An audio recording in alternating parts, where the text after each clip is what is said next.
not sure whether Tinubu wants to claim the challenges that Nigerians faced during Buhari's era, but then he's trying to say, I'm trying to continue from where he stopped. So one thing that Nigerians are asking online is to say that, but President Bola Ahmed Tinubu, are you supporting or are you claiming the successes and the challenges that we face under the Buhari administration? If you say that you are trying to continue... I don't think he's shying away from that. The way he spoke. Okay, exactly. So I think that statement even makes it clear to say, this is what I take responsibility for.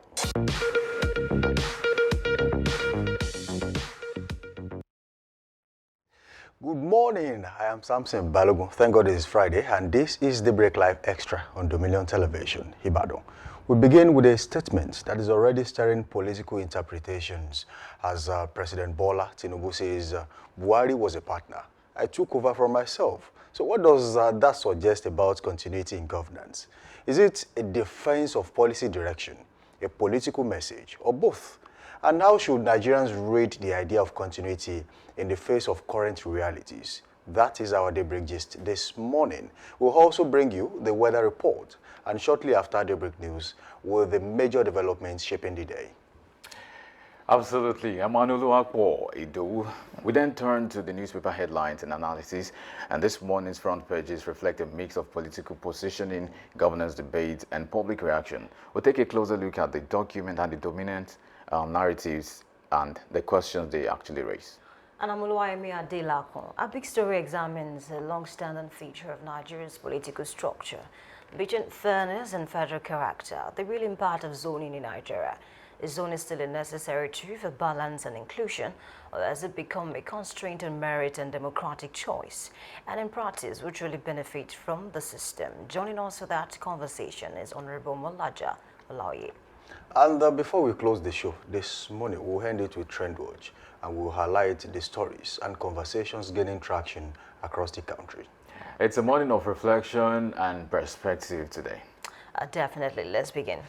And then we shall begin. Good morning to you. Good morning. Beautiful morning to you. This extra day. Well, Friday is always different, actually. And that's why we have a different story today. As the president was out. It was all out yesterday. And they said a lot of things. But one particular, there's a particular part of that particular conversation they had with the president that caught my attention. But then let's listen to the president himself, as he was saying some things about continuity in governance. And when we are back, we'll highlight this more on the show. The truth is, I took over for myself.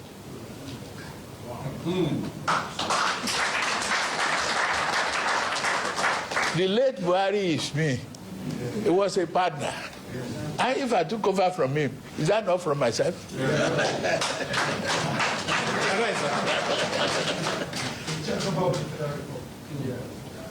So, if something is wrong, fine. Live with it, correct it, move on. The life voyage is not going to be easy. And so many of you that are traveling with me, I can only stand before you and say you will not regret it.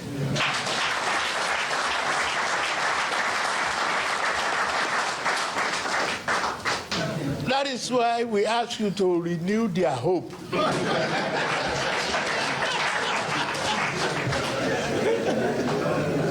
If they don't want to see the hope and the roads that we bridge and the children we raise and the economy we are growing, we lend them Jiggy Bola.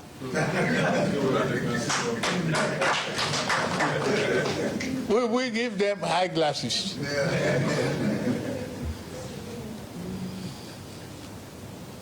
I can assure you, this is whatever you say I do. But one thing that you need from me is a promise that I won't run away from your family. With you, the deal is done.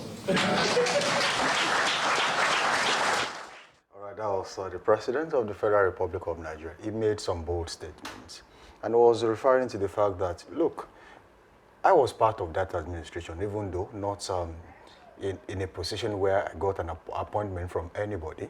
But then, of course, Buhari is me. I am Buhari, and I took over from Buhari. So it means that we are continuing the process, even though if some people are not seeing what we have been doing so far, then it means that we have to lend them classes. Now, you also made some assertions, but what caught my attention is the fact that something was quite clear while he was speaking. He was confident of his ideas about how to run the country.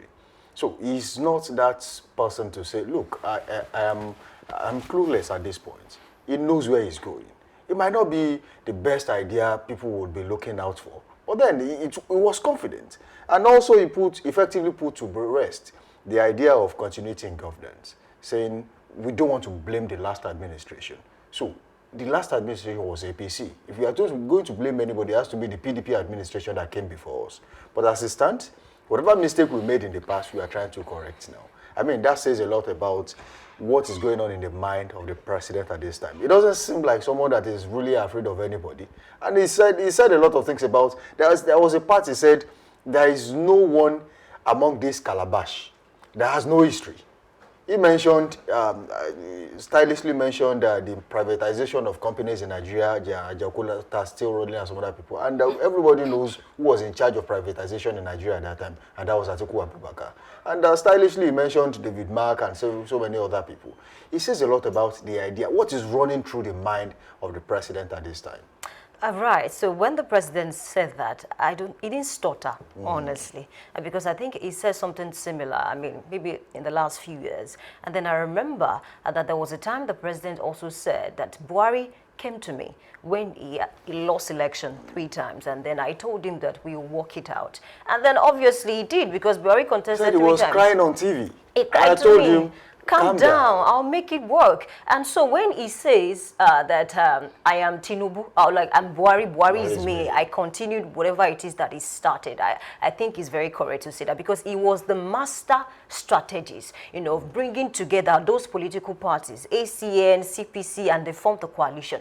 PDP thought it was a joke. They had no idea that, you know, where they were coming from, that these people are united. And at that time, I think PDP was going through issues. So it was something they didn't see coming at all. So he was a master strategist. He was very popular in the southwest. Yes, we know that Buhari is a big figure in the north, so he had that. And then for some reasons, they found a way to sell, oh, Buhari is sympathetic towards the Talakawas, which means the poor. They sold that to the people. And then they went ahead to go and bring a vice president who is a Christian. And they chose him from the Redeemed Christian Church of God. You know the population, the huge number. So it was calculated. And then that, you know, that paid off for these people. And then I also want to say something. When he said that he's just trying to continue from where he stopped, and then I think Tinubu is even more bold compared to Buhari. Yes, he's trying to continue from where he stopped. Do you remember that a lot of times some persons felt, you know, Buhari should remove the subsidy, but then he did not. But the moment Tinubu came to power, he removed subsidy the first day. But then we can still see similarities in their administration. Speak about some of the challenges that we are facing now. We saw it in the last administration. Talk about insecurity. Talk about heavy borrowing. So we can still see similarities. So when he said, oh, I decided I'm just trying to continue from where he stopped, honestly, I don't think, you know, he's trying to maybe just, you know, sugarcoat anything. He's been factual, and of course, he's been real. And then away from that, I also want to mention one point to see that at the end of the day, we really cannot blame these people, you know, when they say things like this. Just like you mentioned, it threw some jab to some persons to say none of them, you know, is without history. And then why is it that they are trying to make Nigerians feel like they can do better when they come to power? At the end of the day, politics is about continuation, and then we have seen it happen several times. So the president, he said that, and then it's something we can still, you know, hold on to, because at the end of the day, let's just assume maybe another APC government decide to maybe win the election.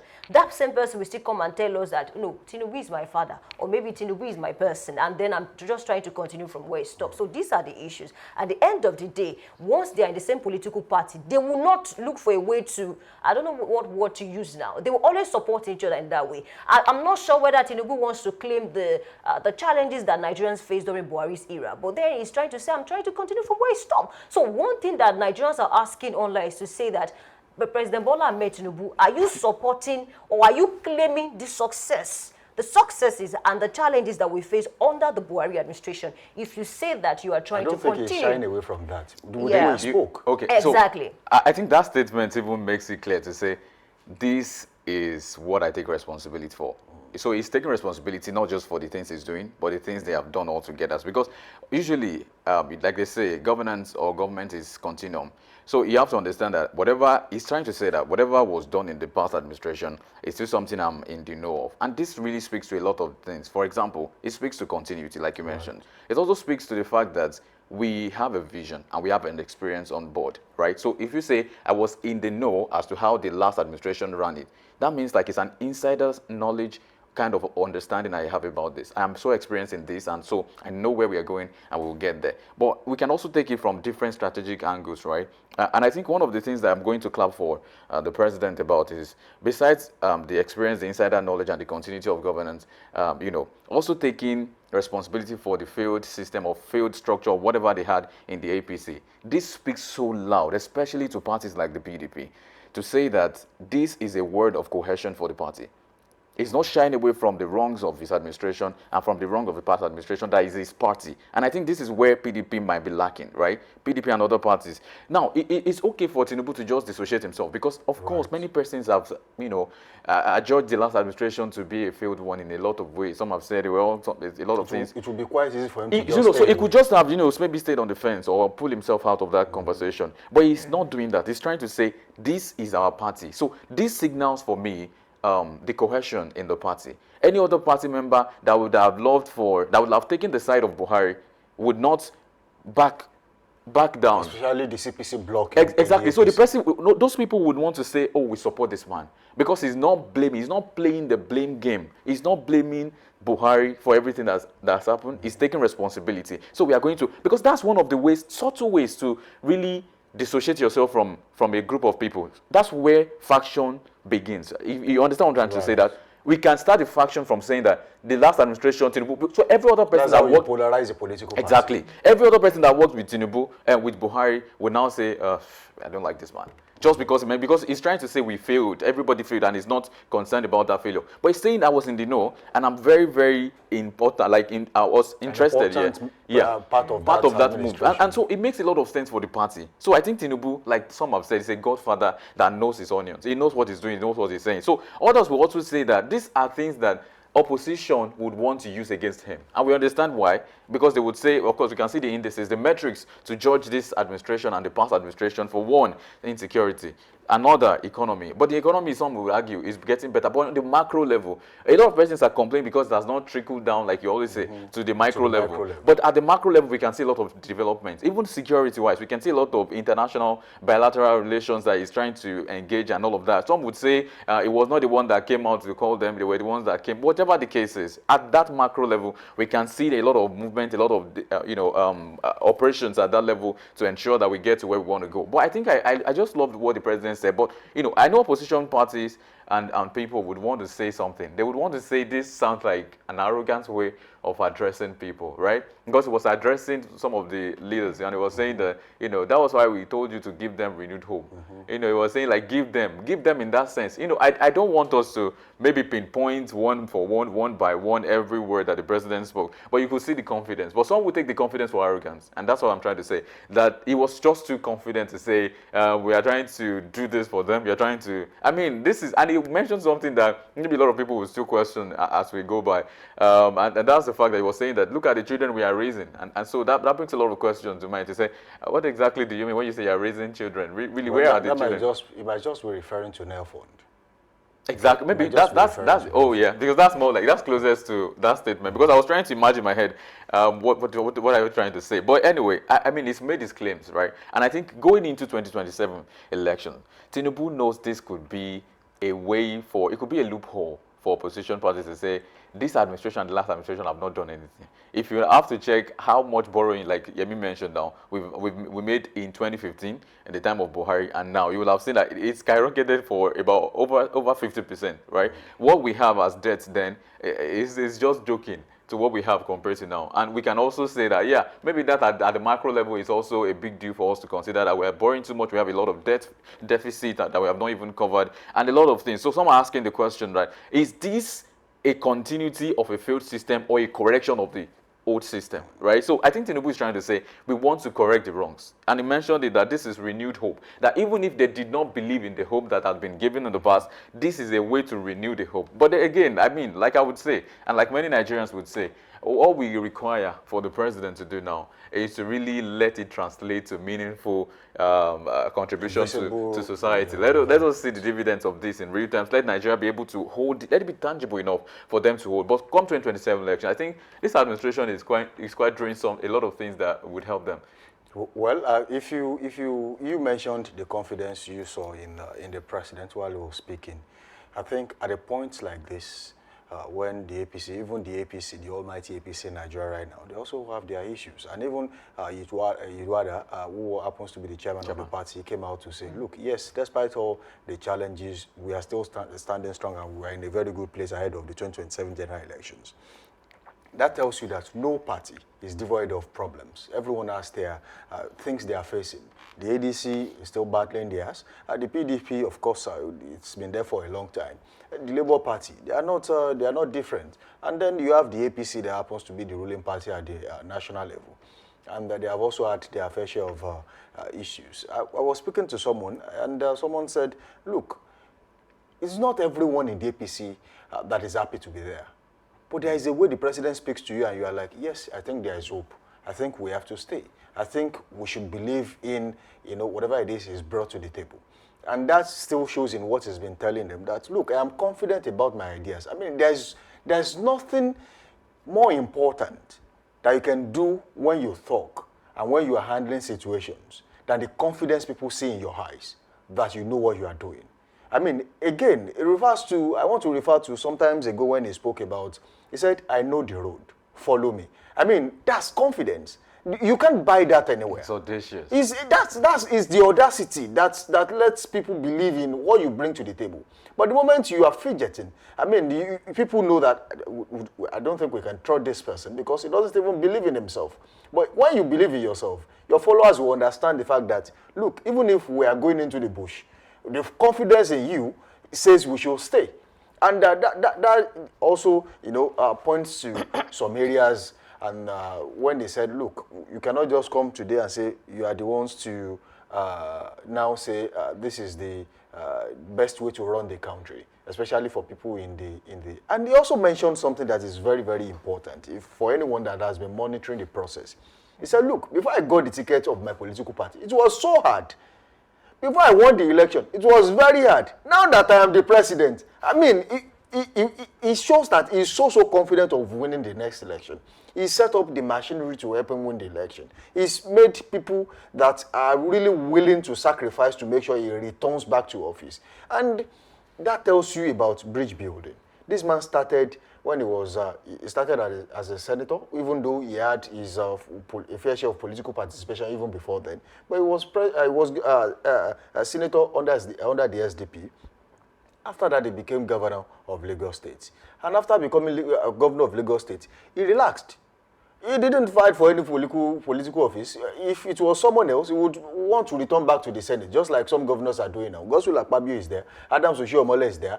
All of them, after, I think they think the Senate is their retirement plan. But that way, you will not be able to focus on the micro politics in your domain because you are not home. So this man stayed put, built Lagos, and of course he was able to capture the whole of Lagos. Since he left office, it has always been someone he prefers that becomes governor in Lagos State. By building a structure that helps him, he has the GAC, Governors Advisory Council, and they are majorly the elder statesmen in their communities. And then when they say this is who we want, nobody changes it. And that also goes to the fact that he was able to help other governors in their different states. Yeah. Oh, you want to be governor? Oh, you can take this. Oh, you can work with this person, work with this person. Some of them were even commissioners under his administration. Ralph Aregbesola, for example, was commissioner for works in Lagos State before he went back to his state in Osun and became governor for 8 good years. In fact, when they did not want to give him his mandate, he fought for him and made sure he got his mandate. I mean, the Olubad of Ibadan land cannot forget what President Bola Ahmed Tinubu did for him in a jiffy. Because when he lost his mandate, to some people in the state. He helped him get it back. In fact, it was in Lagos. He was still in Lagos when they announced that he has his mandate back before he returned. And so many other people. James Faleke, for example, is a member of House of Representatives representing Ikeja in Lagos. At a point, he went to contest in Kogi. And he was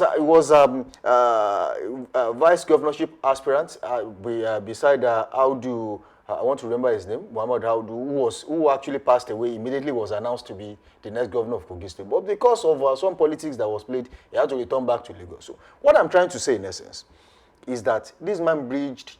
He built bridges, not just in the southwest, in the south-south, in the southeast, in the northeast, northwest, north-central, and had people in those places. And then when it was his time to now reap the benefits of helping other people, it was so easy. Because he didn't need to say too much to them before they all came to say, look, it is your turn too. And the moment he said, it is my turn, the Emilokon slogan is still out there for everyone to say. Because he knew that it was his turn. He built those bridges. He was doing it not because he was just doing it for fun. He knew what he wanted.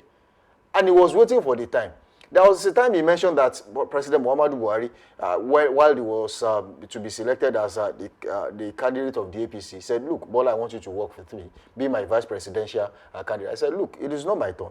Let's use someone else. And that was the case of Professor Yemi Osinbajo that she mentioned earlier. And that, for me, is someone that was calculating. And you tell me that he has not calculated 2027. I mean, that has to be the biggest. Yeah, I want to speak to the issue of the Emilokon slogan, because at that time it was really popular. And then just like you mentioned, I think he was prepared to become president, more than any president I've seen, honestly. Yeah, maybe that preparation is not producing so much results according to some Nigerians, but I think he was really prepared for that position. Deliberate. And then it's obvious, he was intentional. According to him, most persons call Tinubu the kingmaker. So at that point, just like I mentioned, he was intentional about making sure that Buhari will get the ticket and, of course, win the election. I remember that the elderly ones, the fathers and mothers who witnessed the Buhari regime, military regime, they were not so comfortable about voting for him. But I don't know how Tinubu and the party was able to convince them. was able to convince, especially in the southwest. He was able to convince them. And then I mentioned they brought out that policy of, he's sympathetic towards the poor and things like that. And then he won. So he's a kingmaker. And then at that point, he was intentional about becoming the king himself. So that's why it's going to take a lot for any opposition party to say they want to maybe take him out or things like that. And then from what I'm seeing, looking at the opposition now, especially their strength and the crisis that they are going through at this point, I don't think they are ready yet. Because, I mean, if you look at, that's why I like to compare the coalition of the APC in 2014, 2015 to what we have now, the ADC that we have now. These people were united. And then I say it all the time, that APC also had that figure, that leader figure, that ADC is lacking. Those persons there who joined, they didn't even mind. Even the Northerners that came from the CPC, they didn't care about the fact that maybe somebody from the Southwest is more vocal. They were ready to work together for the same goal. I don't know how he does it, but President Bola Ahmed Tinubu has a way of placating people. They say, you want this? Don't worry, you can wait. You get this. But then not now. And then looking at the ADC now, ego might kill this party. Yesterday we mentioned that article says something, and I said this might cause more issues for the big wigs, or let me say the big shot in the 80s. He said, I'm more popular than Erufai. I'm more popular than... He mentioned quite a number of names. Even Kwankwaso said the same thing. He said, yeah, I performed more than Peter Obi while I was governor. That is another statement that can further disintegrate the party. Yeah. And of course. You see, it's going to cause some level of resentment, because that person is wondering, okay, if you are popular than me, go and do it now. Use your popularity. At the end of the day, President Bola Ahmed Tinubu was very intentional about the little help he can get from, even if what you did before, you were maybe a local government chairman, we can bring you in. You can be useful. But these people, they are just interested, and then it's really sad. And then just like he mentioned, President Bola Ahmed Tinubu also said, none of them is without history. And if you look at it majorly, the vice president, Atiku Abubakar under OBG, he served before. He did quite a number of things. And Nigerians are saying, with what he did, can we trust him with presidency? Look at Rauf Aregbesola that you mentioned. Look at Rotimi Amechi. Look at Peter Obi. At the end of the day, how are they going to prove to Nigerians that they can be better if they get to that position, really? I will always say that there's no single person that is entirely bad, and there's no single person that is entirely good in a sense. Nobody's 360 perfect, 360 wrong. We have dimensions and shades of people. People come in different lights, in different perspectives and dimensions at different points in time. And I just wanted to say also to this issue that You see, while a lot of persons would not agree with us to say Tinubu is a master strategist, the kingmaker, and is doing very well, because some are already holding sentiment that, very alien to his administration. They do not like him for some reason. Some will also go for, I don't want to mention the discolorations we can have along the sentiments part. But, the question is now, maybe to even think of Tinubu, if there's anything that I think this administration or Tinubu is particularly doing, is that it's playing that godfatherism game very well. And while a lot of persons don't agree with the concept of godfatherism, it's also true that sometimes, some way, you need godfatherism in the sense of experience, in the sense of management. So there's something I love, maybe because I'm a communication person, right? I love it when presidents or leaders can communicate effectively.